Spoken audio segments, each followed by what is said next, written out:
SLST form fill আপের পর থেকেই তোমাদের একের পর এক সমস্যা হচ্ছে এবং তারপরে এডিট অপশান দিয়েছে, সেই এডিট অপশানেও নানান সমস্যা এবং সেই সংক্রান্ত অনেক প্রশ্নও তোমরা করেছো।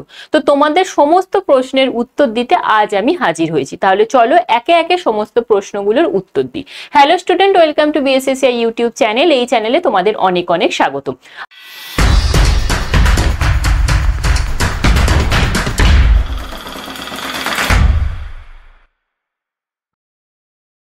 আজকে আমাদের আলোচনার বিষয় হচ্ছে WBSLST ফর্ম ফিল আপের যে এডিট অপশান দিয়েছে সেখানে যে কিছু সমস্যা অ্যারাইজ করেছে সেই সংক্রান্ত আলোচনা।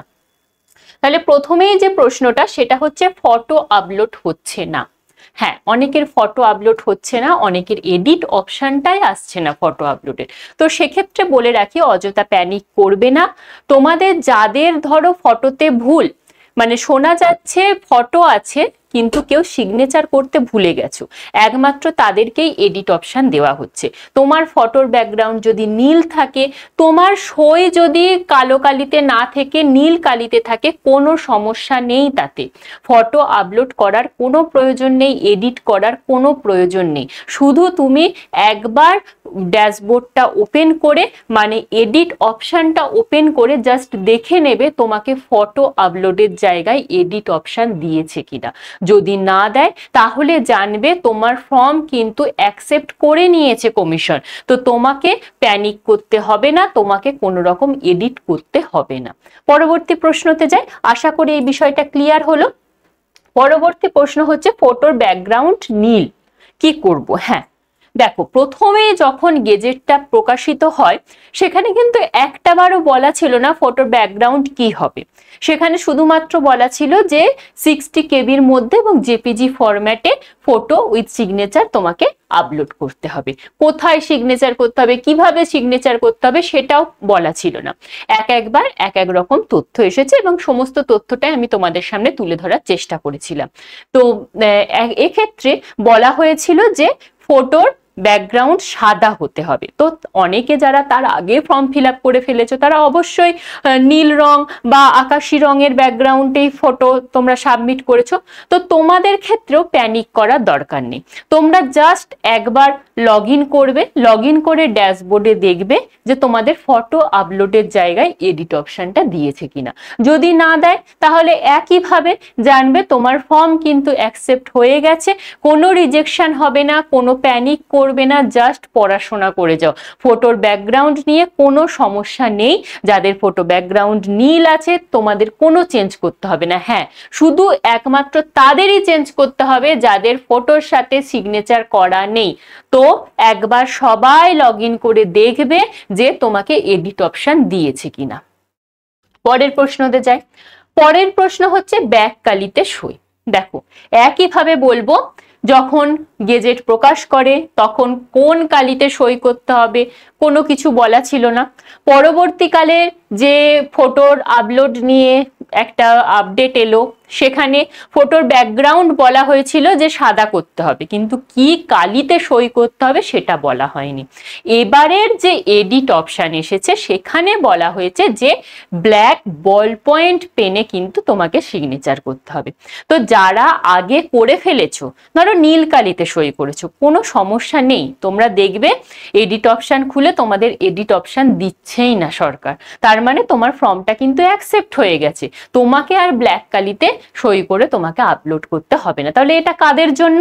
এটা ওই বললাম যারা সিগনেচার করেনি, শুধু ফটোটাকে আপলোড করে দিয়েছিল, তাদের জন্য প্রযোজ্য। তারা যখন নতুন করে এডিট অপশন পাচ্ছে তারা কিন্তু অবশ্যই ব্ল্যাক কালিতে সই করবে এবং সইটা কিন্তু ফটোর প্রস্থ বরাবর হবে।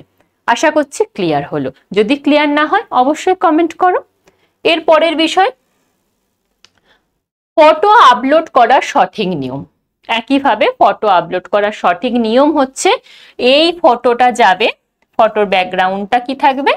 হোয়াইট থাকবে এবং এই প্রস্থ বরাবর একটা তোমার সই যাবে, ঠিক আছে?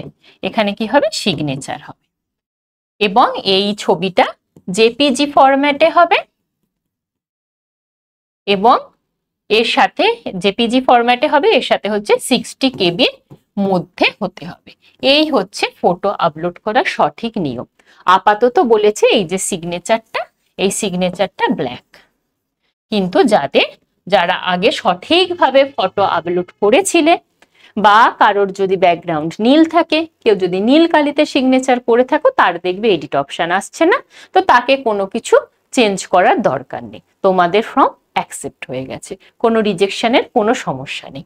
পরবর্তী প্রশ্ন, ওটিপি আসছে না। ওটিপি আসছে না কাদের? যারা এডিট করেছে তাদের। এবার ওটিপি আসছে না, সেটা সম্ভবত তোমার সার্ভারের প্রবলেম হচ্ছে, যার জন্য ওটিপি আসছে না। একটু ওয়েট করবে, নিশ্চয়ই ওটিপি আসবে। ওটিপি না আসলে আবার নতুন করে করার চেষ্টা করবে।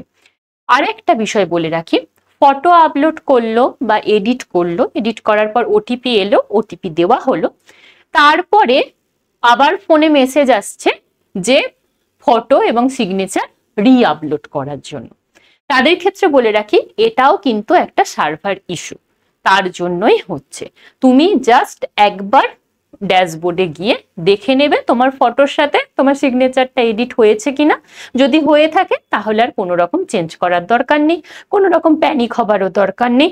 এটা সার্ভারের প্রবলেমের জন্য এই মেসেজটা তাদের কাছে আবার নতুন করে যাচ্ছে।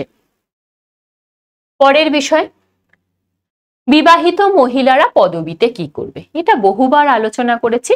বিবাহিত মহিলারা যখন তোমরা ফর্ম ফিল আপ করবে, তখন যেমন মাধ্যমিকের অ্যাডমিট কার্ডে নাম আছে সেরকম অনুযায়ী করবে, এবং ফটোর নিচে যে সিগনেচার, সেই সিগনেচারটা অবশ্যই তোমরা এখন যেভাবে সিগনেচার করো সেভাবে, সে তোমার বাপের বাড়ির টাইটেল সাথে শ্বশুর বাড়ির টাইটেলে হোক বা শ্বশুর বাড়ির টাইটেল, যেটা ভাবে তুমি সিগনেচার করো, তোমার ব্যাংকে যেভাবে, আধার কার্ডে যেভাবে, ভোটার কার্ডে যেভাবে, তুমি সেভাবেই সিগনেচার করবে, কোনো সমস্যা নেই সিগনেচারে। পরের বিষয়ে যাই। পরের বিষয়, ইডব্লিউএস রা কি করবে? ইডব্লিউএস দের ক্ষেত্রে বলে রাখি, তোমাদের সার্টিফিকেটের ইস্যু ডেট যদি 21/7/2025 মধ্যে হয়ে থাকে, তাহলে তোমরা ইডব্লিউএস হিসাবে অ্যাপ্লাই করতে পারবে। এবং এই যে ক্যাটাগরির যে এডিট, সেই ক্যাটাগরির এডিটটা কবে থেকে ওপেন হচ্ছে না, 5/8/25 থেকে ওপেন হচ্ছে, চলবে তোমার 11/8/25 পর্যন্ত। ওকে, তাহলে এখন ক্যাটাগরির আপডেট নিয়ে কিছু নেই। ইডব্লিউএস রা আশা করি বুঝতে পেরেছো, তোমার সার্টিফিকেটের ইস্যু ডেট যদি 21/7/2025 মধ্যে হয়ে থাকে, তাহলে তুমি অবশ্যই ইডব্লিউএস হিসাবে অ্যাপ্লাই করবে। যদি 21/7/25 পরে হয়, তাহলে তুমি ইডব্লিউএস এর সুবিধা পাবে না। এরপর আরো একটা বিষয় বলে রাখি, ওবিসি। ওবিসি ধরো এ ছিল, ওবিসি বি হয়ে গেছে, তারা কি করবে? আগের দিনই বলেছি, ওবিসির যে ওয়েবসাইট রয়েছে, সেই ওয়েবসাইটে গিয়ে তোমার যে সার্টিফিকেটের নাম্বার আছে, সেই নাম্বারটা পুট করে তুমি একবার আপডেট করে নেবে। এবং যারা জেনারেল থেকে ওবিসি হয়েছে, তারা নতুনভাবে কিন্তু অ্যাপ্লাই করবে। আর বাকি যারা ওবিসি এ থেকে ওবিসি বি হয়েছে, বা ওবিসি বি থেকে ওবিসি এ হয়েছে, বা 2010 সালের আগের সার্টিফিকেট, অর্থাৎ ম্যানুয়াল হাতে লেখা সার্টিফিকেট, তাদেরও কিন্তু ডিজিটাল করতে হবে এই ওবিসির ওয়েবসাইটে গিয়ে। ঠিক আছে, ওয়েবসাইটে গিয়ে তোমাদের কিন্তু এটা করতে হবে। তাহলে আশা করছি ইডব্লিউএস ওবিসি এই নিয়েও সমস্যা মিটলো। তাহলে একমাত্র কারা এডিট করবে? যাদের নামে ভুল আছে, যাদের জেন্ডার ভুল হয়েছে, তাদের ডেট অফ বার্থ ভুল হয়েছে, এবং যারা ফটোর সাথে সিগনেচার আপলোড করোনি, একমাত্র তারাই এডিট করতে পারবে। বাকিরা কেউ এডিট করতে পারবে না। বাকিদের ফর্ম অ্যাকসেপ্ট হয়ে গেছে, তোমরা পরীক্ষা দিতে পারবে, তোমাদের প্রিপারেশন তোমরা বজায় রাখো, এবং আগামী 7 তারিখ এবং 14 তারিখে যে পরীক্ষা, তার জন্য নিজেকে আরো মোটিভেট করে আরো পড়াশোনা করো এবং প্রস্তুতিকে তুঙ্গে নিয়ে যাও। এই হচ্ছে বিষয়। আশা করছি তোমাদের মনে সমস্ত দ্বিধা দ্বন্দ্ব ভয় আমি কাটাতে পারলাম। যদি কাটাতে পারি, তাহলে অবশ্যই কমেন্ট বক্সে কমেন্ট করো, হ্যাঁ ম্যাডাম ভয় কাটলো। ঠিক আছে, তো তোমাদের জন্য আমি সব সময় হাজির। তো সব সময় বলবো আমাদের পাশে থাকো এভাবে। তো আশা করছি এই সমস্ত প্রশ্নগুলোরই আমি উত্তর দিলাম একে একে। এছাড়াও কি আরো কিছু প্রশ্ন আছে, সেটাও অবশ্যই কমেন্ট বক্সে কমেন্ট করো, উত্তর দিয়ে দেবো। Thank you.